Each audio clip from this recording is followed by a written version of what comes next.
दमयंतीला सोडून नल निघाला. अरण्य पार करून तो एका पर्वताच्या शिखरावर पोचला. पलीकडे आणखी एक घनदाट अरण्य होते. त्यातून मार्ग काढत तो खाली उतरू लागला. त्याच्या उजव्या बाजूला जंगलाला आग लागलेली होती. पशुपक्षी प्राणभयाने पळत होते. वनवा पाहत नलराज क्षणभर थबकला. त्या वडवानलातून कुणीतरी हाक मारित होते. धावा, धावा, मला वाचवा, मी आगीत होरपळत आहे. कुणीतरी वाचवेल का? कुठे आहे तो पुण्यश्लोक नलराज, तो शूर नल, जो आगीला, पाण्याला, कशालाच भीत नाही. हे नला, तू कुठे असशील तिथून वायुवेगाने ये. या आगीतून मला वाचव. नल आश्चर्यचकित झाला. तो कुठे आहे ते कुणाला माहीत असायची शक्यताच नव्हती. या निबिड अरण्यात त्याला ओळखणारे कोणीच नव्हते. तो यावेळी या जागी येणार होता हे त्याला स्वतःलाही ठाऊक नव्हते. मग हा कोण होता जो त्याला हाक मारित होता? नला, धाव रे धाव. नला, तू जर मला वाचवले नाहीस तर मी आज खचितच यमलोकी जाणार. नलाने त्या आगीत उडी मारली आणि त्या आवाजाच्या शोधाने तो जायला लागला. त्याच्या अंगावरचे अर्धवस्त्र क्षणार्धात जळून गेले. त्या आगीने त्याचे अंग भाजले, पण तो पुढे चालतच राहिला. एका मोकळ्या जागेत एक प्रचंड सर्प वाटोळे घालून बसलेला होता. नलाने आपले खडक सावरले, पण तो नागराज मनुष्यासारखे बोलू लागला. हे पुण्यश्लोक नला, हे नरोत्तमा, मी कर्कोटक नावाचा नाग आहे. हे अरण्य माझे राज्य आहे. एकदा देवर्षी नारद या वनात आले होते. तेव्हा मी त्यांचे यथोचित स्वागत केले नाही, म्हणून त्यांनी रागाने मला शाप दिला. माझे चलनवलन नष्ट झाले. मी कित्येक वर्षे इथे एखाद्या शिलेसारखा पडून आहे. माझे सगळे सोयरे मला सोडून गेले. पश्चातापाने दग्ध होऊन मी देवर्षींची क्षमा मागितली. तेव्हा देवर्षी म्हणाले की जेव्हा नैषध नलाचा स्पर्श तुला होईल तेव्हाच तू दुःखमुक्त होशील. हे धर्मपरायण नला, आता तू मला उचल आणि या दावाग्नीतून बाहेर काढ. मी तुझे कल्याण करीन. नलाने कर्कोटकाकडे पाहिले. नल सुदृढ आणि बलवान असला तरी खडतर वनवासामुळे त्याची शक्ती कमी झाली होती आणि त्या महाकाय सर्पाचे वजन आपल्याला उचलता येईल की नाही याबद्दल त्याच्या मनात संदेह होता. हे पुण्यश्लोक नला, स्वतःच्या सामर्थ्याबद्दल शंका घेऊ नकोस. मला सत्वर उचल आणि या वनव्यातून बाहेर निघ. खाली वाकून नलाने तो विशाल सर्प उचलला. त्याच्या वजनाची जाणीव त्याला मुळीच झाली नाही. सर्पाला कवटाळून तो त्वरेने आगीच्या बाहेर आला. तो कर्कोटकाला खाली ठेवणार तेव्हा तो म्हणाला, नला, मला आताच खाली ठेवू नकोस. आपल्या दोघांचेही पूर्वसंचित पूर्ण करण्यासाठी मला घेऊन 10 पावले चालणे तुला अनिवार्य आहे. आणि एक गोष्ट लक्षात ठेव, काहीही झाले तरी तू मला खाली ठेवता कामा नयेस. तो भार सांभाळत नलाने एक पाऊल पुढे टाकले तोच कर्कोटकाने त्याला कडाडून दंश केला. मस्तकात जाऊनही नल डगमगला नाही. त्याने आणखी एक पाऊल पुढे टाकले आणि पुन्हा तो महासर्प त्याला दंश करता झाला. असह्य वेदना सहन करून नलाने पुढचे पाऊल टाकले. प्रत्येक पावलाला कर्कोटक त्याला दंश करीत राहिला. 10 पावले चालेपर्यंत कर्कोटकाचे ज्वलंत विष नलाच्या अंगात भिनले होते. त्याचा गोरा रंग लुप्त झाला. तो एखाद्या निषादासारखा काळाभोर पडला. कष्टाने त्याने कर्कोटकाला जमिनीवर ठेवले आणि शक्तिपात होऊन तोही खाली पडला.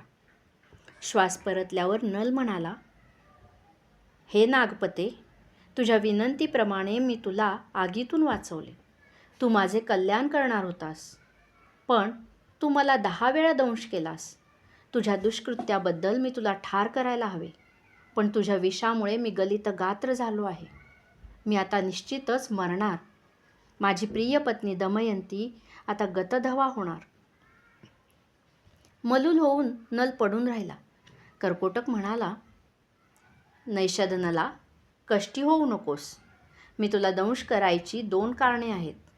तू धर्मात्मा आहेस, पण तू एकदाच अधर्माने वागलास. लघुशंका केल्यावर पूर्णपणाने पादक्षालन न करता तू संध्या करू लागलास.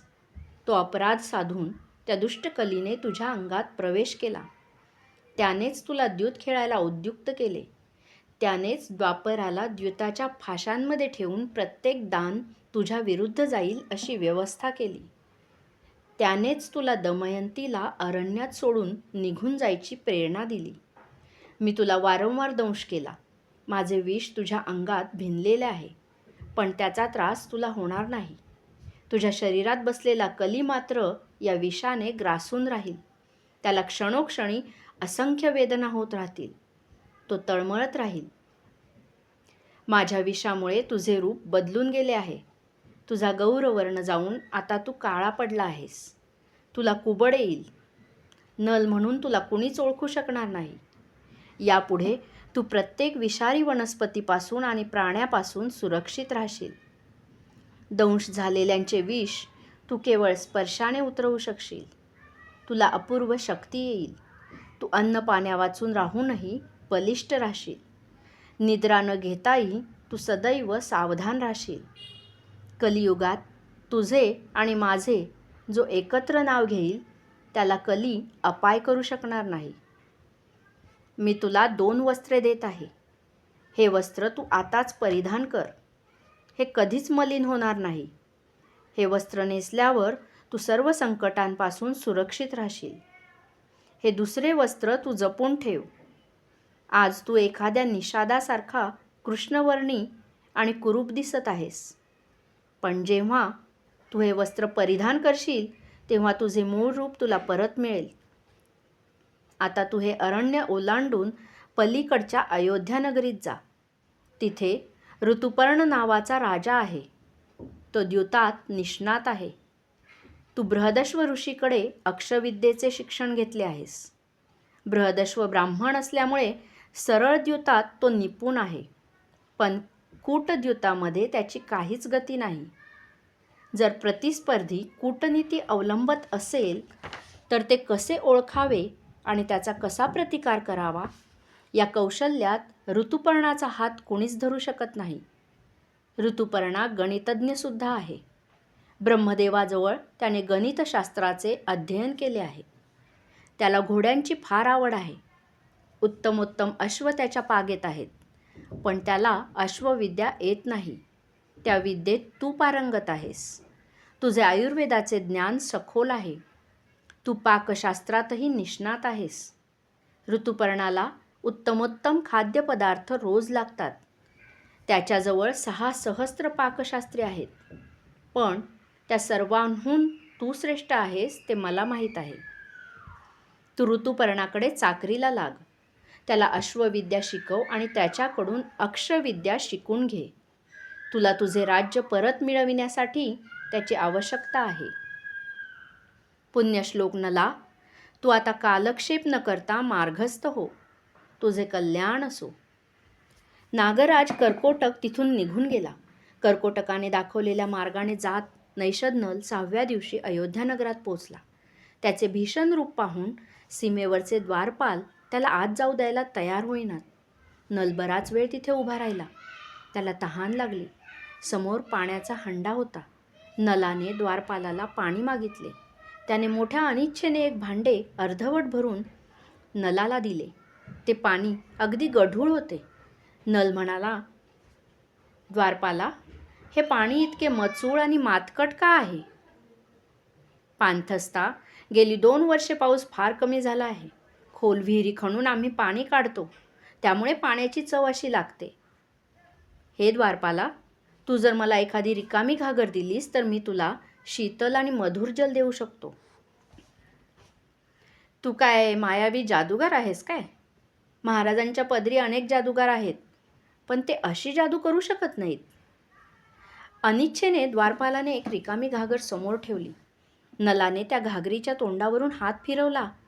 वरुणाच्या वरानुसार ती घागर तत्क्षणी मधुर पाण्याने भरून गेली. त्या द्वारपालाने सर्वांना बोलावून हा चमत्कार दाखवला. सर्वजण ते पाणी पिऊन तृप्त झाले. हे द्वारपाला, मी ऋतुपर्ण महाराजांकडे चाकरी मागायला आलो आहे.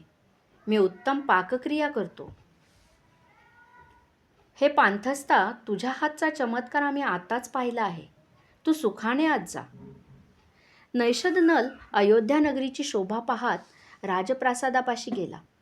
ऋतुपर्ण नुकताच मृग घेऊन परतला होता. श्रांत आणि क्लांत होऊन तो उद्यानात बसला होता. नल त्याच्यासमोर उभा राहिला. त्याने राजाला प्रणिपात केला. त्याचे भयकारी रूप पाहून ऋतुपर्ण थोडा स्तब्ध झाला. पण स्वतःला सावरून तो म्हणाला, कोण आहेस तू? इथे कशासाठी आला आहेस? राजा ऋतुपर्णा, माझे नाव बाहुक असे आहे. मी एक समर्थ पाकशास्त्री आहे आणि मी अश्वशास्त्री पण आहे. मला काम हवे आहे. 20,000 सुवर्णमुद्रांची माझी मासिक अपेक्षा आहे. पांथस्था, माझ्या पाकशाळेत 6,000 पाककुशल आचारी आहेत. तसेच 2 कुशल सारथी माझ्याजवळ आहेत. तुला आणखी कशाला मी ठेवू? हे राजा, तू श्रांत आणि क्लांत दिसत आहेस. एक रिकामे तांब्याचे भांडे मागवून घे आणि एक सुवर्ण चषक पण मागव. एक सेवक तांब्याचे भांडे घेऊन आला. नलाने ते भांडे खाली ठेवले. उद्यानात हिंडून त्याने काही वनस्पती गोळा केल्या. त्या वनस्पती त्याने त्या भांड्यात ठेवल्या. त्याने हात फिरवताच ते भांडे पाण्याने भरले. अग्निदेवतेचे स्मरण करून त्याने पुन्हा त्या भांड्यावरून हात फिरवला. तत्क्षणी ते पाणी गरम होऊन उकळू लागले. नलाने सुवर्ण चषकात त्यातले पेय ओतले आणि राजाला दिले. ऋतुपर्णाने भीतच एक घोट घेतला. त्याला एकदम उत्साह वाटू लागला. घोट घेत त्याने पेला संपवला. तो एकदम उठून उभा राहिला. माझा थकवा पळून गेला. मला इतका जोर आणि इतका उत्साह आलेला आहे की मी एकटा 100 शत्रूंशी लढून त्यांना हतबल करू शकेन. धन्य आहेस तू. ऋतुपर्ण सायंसंध्या उरकून यायच्या आत नलाने त्याने मृगया करून आणलेल्या हरिण आणि वराह यांच्या मांसाची अनेक पक्वान्ने बनवून ठेवली होती. राजा भोजन करून तृप्त झाला. हे बल्लवा, तू पाकशास्त्रात तर पारंगत आहेस. आता मी तुझी अश्वशास्त्राची परीक्षा पाहतो. आजच मी एक अश्व 8,000 सुवर्णमुद्रा देऊन विकत घेतला आहे. तू त्याची परीक्षा कर. तो अश्व 15 हात उंच होता. शुभ्र रंगाचा होता. त्याच्या कपाळावर काळी चंद्रकोर होती. त्याचे पाय काळे होते. त्याची आयाळ लांब सडक होती. त्याचे डोळे लाल आणि विशाल होते. 4 सेवकांना तो आवरत नव्हता. नल त्या अश्वासमोर उभा राहिला. त्याने घशातून एक विशिष्ट नाद काढायला सुरुवात केली. तो अश्व शांत झाला. नलाने सेवकांना खून करून त्याला सोडायला सांगितले. तो घोडा हळूहळू नलाजवळ आला. नलाने त्याच्या नाकपुडीत आपले बोट घातले आणि त्या बोटाचा वास घेतला. राजा ऋतुपर्णा, हा घोडा चांगला नाही. ह्याची फुफ्फुसे खराब आहेत. हा 2 घटिकांपेक्षा जास्त धावूच शकणार नाही. घोडा घेऊन आलेला व्यापारी शेजारी उभा होता. तो म्हणाला, महाराज, हा मूर्ख मनुष्य आपला बुद्धिभेद करतो आहे. हा घोडा दिवसभर धावू शकतो. ठीक आहे, उद्या सकाळी या घोड्याला आम्ही चालीवर लावू. जर तो समर्थ निघाला तर ह्या बल्लवाला आम्ही चाकरी देणार नाही आणि जर घोड्यात दोष निघाला तर तुला मृत्यूदंडाची शिक्षा होईल. व्यापारी घाबरला. म्हणाला, महाराज, मला अभय द्या. मी दोषी आहे. या घोड्याची फुफ्फुसे खरोखरच अशक्त आहेत. मी हा घोडा परत घेतो. मला क्षमा करा. ऋतुपर्णाने 20,000 सुवर्णमुद्रांवर नलाला अश्वप्रमुख आणि प्रमुख पाकशास्त्री म्हणून नेमले. बाहुका, हा वार्ष्णेय आणि हा जिबल हे माझे 2 सारथी तुला सहाय्य करतील. वार्ष्णेय नलाचाच सारथी होता. दमयंतीच्या सांगण्यावरून इंद्रसेन आणि इंद्रसेना या तिच्या बालकांना त्यांच्या आजोळी सोडून तो ऋतुपर्ण राजाच्या पदरी आला होता. पण कर्कोटकाच्या विषामुळे नलाचे रूप इतके बदलले होते की वार्ष्णेयाला नलराजाची ओळख पटली नव्हती. नैषद सम्राट नलराजाचे नवीन आयुष्य सुरू झाले. सारथी बाहुक सूर्योदयाच्या 4 घटिका आधी उठायचा. तो कलीच्या प्रभावाखाली होता तेव्हा प्रातःकृत्ये करायचे त्याने जवळजवळ सोडूनच दिले होते. राज्य गमावून तो अरण्यवासी झाला तेव्हा पश्चातापाने त्याचे मन जळत होते. आपली चूक कळून येणे हे सन्मार्गावर चालण्याचे पहिले पाऊल असते. कलीचा प्रभाव त्यामुळे अल्प प्रमाणात कमी झालेला होता. दमयंती वनवासात त्याच्या सतत जवळ होती. ती सच्छील पतिव्रता होती. पातिव्रत्याचे सामर्थ्य इतके असते की साक्षात यमधर्माला सावित्रीच्या मागणीला मान देऊन तिच्या पतीचे प्राण परत करायला लागले होते. तिच्या सान्निध्यामुळे कलीचा नलावरचा प्रभाव फारच कमी झाला होता. तरीही प्रयत्न करून कलीने नलाला दमयंतीपासून दूर जायला प्रवृत्त केले होते. दमयंती दूर गेल्याबरोबर कलीने आपला प्रभाव वाढवला होता. पण कर्कोटकाच्या दंशानंतर चित्र बदलले. जरी त्याचे विष नलाच्या सर्व शरीरात भिनले होते तरी कर्कोटकाच्या सामर्थ्यामुळे नलाला त्याचा त्रास होत नव्हता. पण ते सर्व विष नलाच्या अंगातल्या कलीला बाधत होते. तो सतत तडफडत होता. त्याचे सर्वांग जळत होते. त्याला श्वास घेता येत नव्हता. तो गंधर्व होता म्हणूनच एवढ्या महाभयंकर विषामुळे त्याला मृत्यू आला नव्हता. पण गलित गात्र झालेल्या कलीला नलाच्या मनावरचा ताबा कमी करायला लागत होता. त्यामुळे बाहुकाला प्रातःकृत्य करायला अडथळा येत नव्हता. तो सूर्याला अर्घ्य द्यायला यज्ञशाळेत जायचा. तिथे तो देवदेवतांना आणि लोकपालांनाही हविर्भाग द्यायचा. त्याचा पुण्यसंचय वाढू लागला. तसतसा कली आणखी निर्बल होत गेला. प्रातःकृत्ये उरकली की नल अश्वशाळेत जायचा. तिथल्या घोड्यांना नलाची चाहूल लागली की ते आनंदाने खिंकाळायला लागायचे. अश्वशाळेत अगदी निवडक 100 घोडे होते. प्रत्येकाचे स्वभाव, वेग, खोडी, शक्ती नलाला माहीत होती. तो प्रत्येक घोड्याजवळ जाऊन त्याला थोपटायचा. गूळ आणि खजूर खायला घालायचा. त्याचे अंग तपासून पाहायचा. अश्वशाळा स्वच्छ केलेली आहे की नाही, घोड्यांना खाणे योग्य आणि योग्य वेळी देण्यात येते की नाही, त्यांना रोज सकाळी खरारा केला जातो की नाही, याकडे त्याचे बारीक लक्ष असे.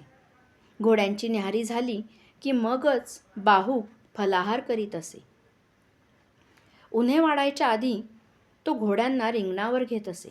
वार्ष्णेय आणि जिबल आले की तिघेही रथ जोडून घोड्यांना व्यायाम करवीत.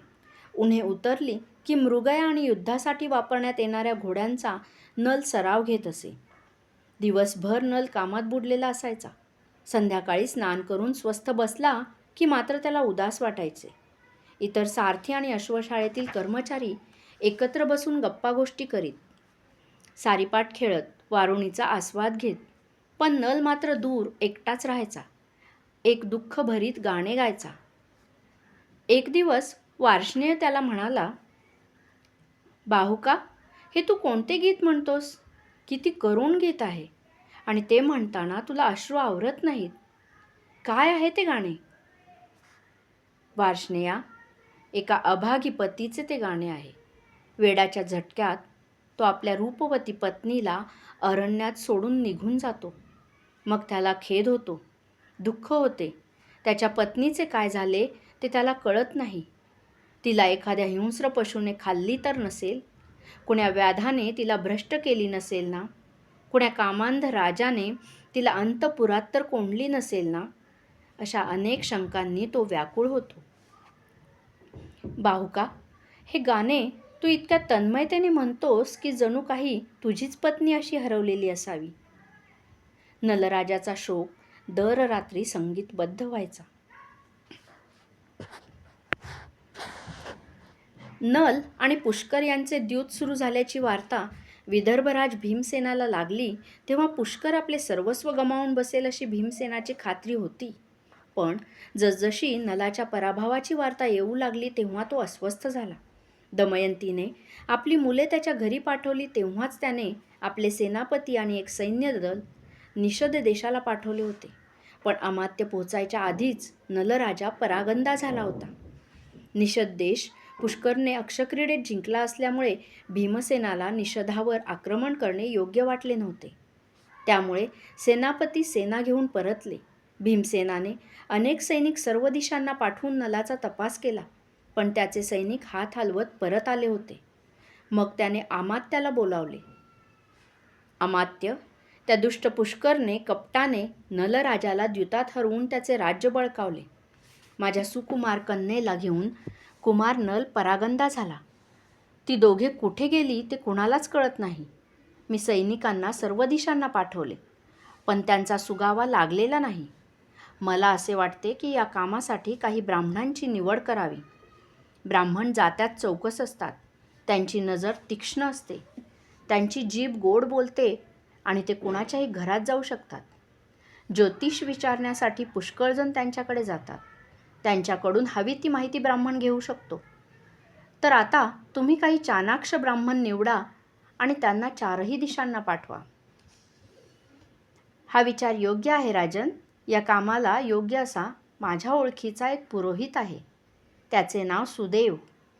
कुमारी दमयंतीच्या जन्मापासून त्याने तिला पाहिलेले आहे, त्यामुळे तिला ओळखणे त्याला सोपे जाईल. स्वयंवराला तो होता, त्यामुळे महाराज नलांना पण तो ओळखेल. तो त्याच्या मित्रांचा एक संघ बनवेल आणि दमयंतीचे वर्णन त्यांना देऊन तिच्या शोधासाठी पाठवेल. त्या सर्वांना यथायोग्य दक्षिणा देण्यात येईल आणि जो ब्राह्मण महाराज नलाचा शोध लावेल त्याला मोठे पारितोषिक देण्यात येईल. ईश्वर त्यांची यात्रा सफल करो. सुदेवासह सर्व ब्राह्मण दमयंती आणि नलाच्या शोधाला निघाले. प्रत्येकाने आपापली दिशा ठरवून घेतली होती. प्रश्नकुंडली मांडून सुदेवाने देवयानी कुठल्या दिशेला असण्याची शक्यता आहे ते पडताळून पाहिले आणि त्या दिशेला तो निघाला. गांधार देशाचा एक व्यापारी पुष्कळसे घोडे विक्रीसाठी ऋतुपर्णाकडे घेऊन आला होता. जिबलाने त्यातला एक घोडा सर्वोत्तम म्हणून निवडला होता. त्याची निवड पाहून ऋतुपर्ण प्रसन्न झाला. बाहुक आल्यापासून आपली उपेक्षा होत आहे असे जिबलाला वाटायचे. तो म्हणाला, राजन, मी आता हा घोडा पुन्हा कळपात ठेवतो. बाहुकाचे अश्वपरीक्षणाचे कौशल्य मला पडताळून पाहायचे आहे. महाराजांनी कृपया त्याला बोलवावे. जिबलाच्या बोलण्याचा अर्थ ऋतुपर्णाच्या लक्षात आला. तो मंद हसला आणि त्याने बाहुकाला बोलावले. बाहुका, गांधार देशातून हे बलिष्ठ अश्व आलेले आहेत. यातला सर्वोत्तम अश्व कोणता? नलाने सर्व घोड्यांवरून नजर फिरवली. मग तो काही घोड्यांच्या जवळ गेला. त्याने त्यांची तोंडे उघडून पाहिली. खाली वाकून त्याचे पाय तपासले. त्यांच्या पुठ्ठ्यांवर थाप मारून त्यांचे स्नायू कसे हालतात ते पाहिले. मग त्याने एक घोडा निवडला. त्या घोड्याकडे पाहून जिबल तोंडाला हात लावून आपले हसू लपवू लागला. ऋतुपर्णाला पण आश्चर्य वाटले. तो म्हणाला, बाहुका, हा अश्व तू सर्वोत्तम म्हणून कसा निवडलास? याचे पाय तर अगदी बारीक आहेत. जेमतेम 2 कोस हा अश्व धावू शकेल. राजन, हा अश्व अत्यंत चपळ आहे. 10 घटिकांपर्यंत पळवले तरी हा दमणार नाही. आणि युद्धामध्ये अश्व आणि स्वार यांची युती जमायला हवी. एखादा घोडा इतका समजूतदार असतो की जर समोरच्या योद्ध्याचा वार आपल्या स्वाराला लागेल असे त्याला वाटले तर तो स्वतःच वळून वरच्या स्वाराला वाचवू शकतो. या घोड्याला अशी समज आहे. जिबल म्हणाला, राजन, मी आज बाहुकाची परीक्षा घेऊ इच्छितो. तो हा अश्व घेईल आणि मी दुसरा अश्व निवडेन. पहिली परीक्षा अंतर आणि वेगाची असावी. ठीक आहे. इथून 12 कोसांवर एक सरोवर आहे. तिथे निळी कमळे उगवतात. आपापल्या अश्वांवर स्वार होऊन बाहुक आणि जिबल जातील. जो प्रथम कमळे घेऊन येईल तो जिंकला. ऋतुपर्णाने आज्ञा दिली. जशी आज्ञा राजन. जिबलाने त्याला आवडलेला बलिष्ठ अश्व बाजूला घेतला. त्याच्यावर जीन घातले, लगाम कसला आणि तो स्वार झाला. नलाने आपला निवडलेल्या अश्वाची पाठ थोपटली. त्याच्या कानाजवळ तोंड नेऊन तो काहीतरी कुजबुजला आणि चटकन उडी मारून तो त्या अश्वावर स्वार झाला. ऋतुपर्णाच्या इशाऱ्याबरोबर दोन्ही घोडे उधळले आणि बघता बघता अदृश्य झाले. 3 घटिकांनी नल परतला. हातातली नील कमले त्याने राजाच्या समोर ठेवली. धन्य आहेस तू बाहुका. 3 घटिकांच्यात तू 20 कोस जाऊन आलास. नाही राजन, मी कमळे घेऊन केव्हाच परतलो, पण रस्त्यात मला सम्राज्ञी दिसल्या. त्यांना ती कमळे आवडली म्हणून ती त्यांना देऊन मी परत गेलो आणि ही कमळे घेऊन आलो. म्हणजे तू एवढ्या वेळात 40 कोस अंतर पार केलेस. आणि तुझा अश्व अजून जिवंत आहे? महाराज, मी आपल्याला सांगितले होते ना की हा अश्व सर्वोत्तम आहे म्हणून. यानंतर एक घटिकेने जिबल परतला. तो घामाने निथळला होता. तो उतरतो तोच त्याच्या घोड्याने जमिनीवर अंग टाकले आणि तो मेला. हातातली कमळे राजाच्या समोर ठेवून त्याने नलाने ठेवलेल्या कमळांकडे रोखून पाहिले आणि तो गप्प बसला. बाहुका, हा अश्व निवडताना तू तो युद्धात कसा वागेल ते सांगितले होतेस. त्याचे प्रमाण तू केव्हा देशील? हे राजन, हा अश्व अजून ताजातवाना आहे. तुम्ही तुमच्या आवडत्या अश्वावर बसा. मी याच अश्वावर बसेन. तुमच्या हातात खड्ग असेल. मी निशस्त्र असेन. मी रणात तुमचा शत्रू आहे या विश्वासाने तुम्ही माझ्यावर आक्रमण करा. बाहुका, हे तू काय बोलतो आहेस? माझे रणातले चातुर्य तुला माहीत नाही का? आणि निशस्त्र माणसावर मी कधीच वार करणार नाही. राजन, माझ्यावर विश्वास ठेवा. त्याशिवाय हा अश्वपरीक्षेचा दुसरा भाग उत्तीर्ण झाला हे कसे ठरणार? ऋतुपर्ण अश्वारूढ झाला. त्याने आपले आवडते खडक घेतले. नल पुन्हा आपल्या अश्वाजवळ गेला. त्याने त्याची मान खाजवली आणि पुन्हा त्याच्या कानात तो पुटपुटला. जिबल हे सर्व पाहत होता. रिंगणामध्ये दोनही घोडे एकमेकांसमोर आले. नल निशस्त्र अवस्थेत हात बाजूला ठेवून बसला होता. अचानक ऋतुपर्णाने घोड्याला टाच मारली. घोडा वेगाने पुढे आला. ऋतुपर्णाने आपल्या खड्गाचा प्रहार नलावर केला. ऋतुपर्णाचा घोडा खड्गाच्या वाराच्या अंतरात येईपर्यंत नलाचा घोडा स्तब्ध उभा होता. त्याने अचानक डाव्या बाजूला झेप घेतली. वर स्वार झालेला नल पण त्याच बाजूला झुकला. ऋतुपर्णाचे खडक हवा कापत गेले. एक रिंगण घेऊन ऋतुपर्णाने पुन्हा वार केला. नलाच्या घोड्याने तो वारही तितक्याच शिताफीने टाळला. ऋतुपर्ण खाली उतरला. म्हणाला, हे भाऊका, तू सामान्य मानव नाहीस. तुझे अश्वज्ञान अगाध आहे. आजपासून तू माझा सारथी नाहीस. तू माझा मित्र आहेस. तू आजपासून अश्वशाळेत न राहता माझ्या प्रासादातच राहा. तू मला अश्वविद्या शिकव. राजन, हा माझा बहुमान आहे.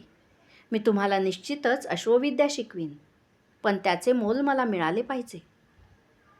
अवश्य बाहुका, तू मागशील ते तुला मी देईन. प्रासाद, अपार धन, धेनू, दास, दासी, अश्व, गज, तुला काय हवे ते माग. राजन, मला यातले काही नको. तुम्ही एक श्रेष्ठ गणिती आणि अक्षक्रीडापटू आहात. अश्वविद्येच्या बदल्यात तुम्ही मला या 2 विद्या द्या. अवश्य, तुझ्यासारखा शिष्य मिळायला भाग्य लागते. बाहुकाचा हात हातात घेऊन ऋतुपर्ण प्रासादात गेला. राजा भीमसेनाचे विप्रदूत सर्व भारतवर्षात भ्रमण करून नलाचा आणि दमयंतीचा मागोवा घेत राहिले होतेच.